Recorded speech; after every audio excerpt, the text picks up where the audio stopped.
Hi,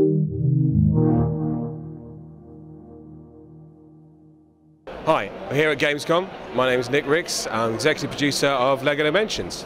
So what's new when it comes to LEGO Dimensions here at Gamescom 2015? Well, that's a fantastic question because we've got lots to show you that's entirely new. So we have not just an amazing combination of different IPs and brands that are all blended together into this fabulous new game. We also have the toy pad, which is a controller in and of itself. On top of that, you've got the typical games that we always create, which are just crammed full of action-adventure, puzzling elements, and fun for kids. And then lastly, also on top of that, you've got all the toys that have been handcrafted at LEGO in order to complement and really kind of create that blend between the physical and digital play experience. Let's start by talking about some of the newest IPs you guys are revealing.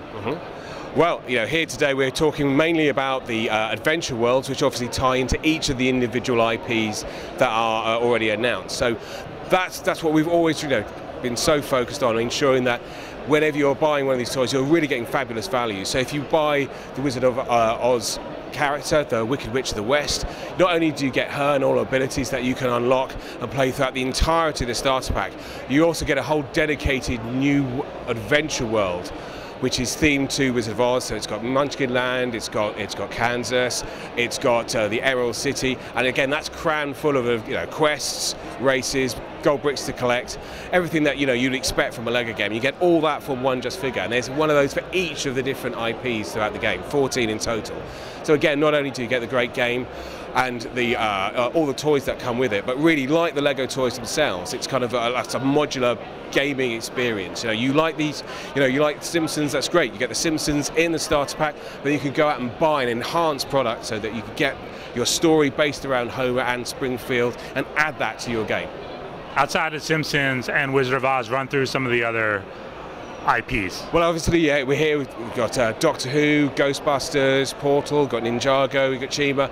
There's a wealth, and what's really important for us is, in the same way that kids will play without limits, without rules. When they empty their box of Lego bricks onto the carpet, they don't portion out the Batman stuff and the Harry Potter stuff. They mix it all together. So all of the IPs that I mentioned and many, many more can all be blended seamlessly in the game. You get to play with who you want, how you want, when you want, where you want. You also mentioned a new controller. Talk a little bit about that aspect. Okay, well again, so we have the toy pad, which is our base upon which the characters are placed and emerge into the game.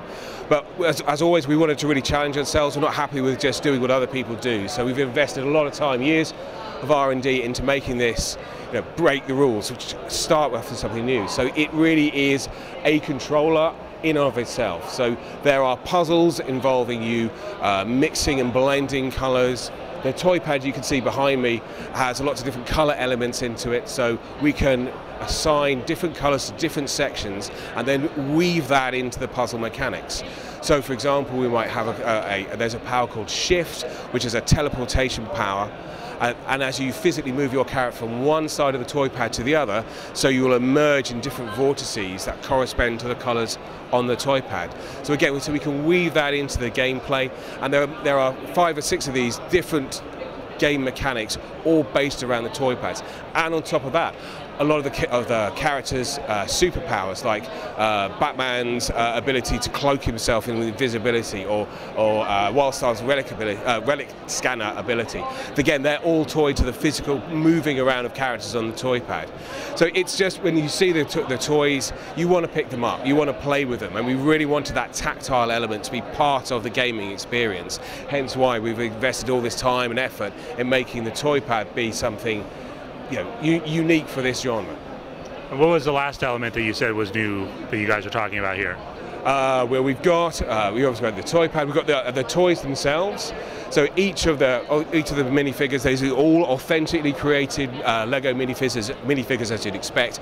But every single character comes with at least one companion item. It could be a vehicle, it could be a weapon, and each of those companion items has been designed specifically by the Lego designers to be rebuilt in a number of different ways. So if you want your Batmobile is fantastic, but all the elements that are within that can be disassembled and reassembled into the Bat Blaster, which has enhanced sonic powers, and you also get building instructions within the game that look just like the ones you get in the Lego set, that will teach you and show you how to rebuild the game.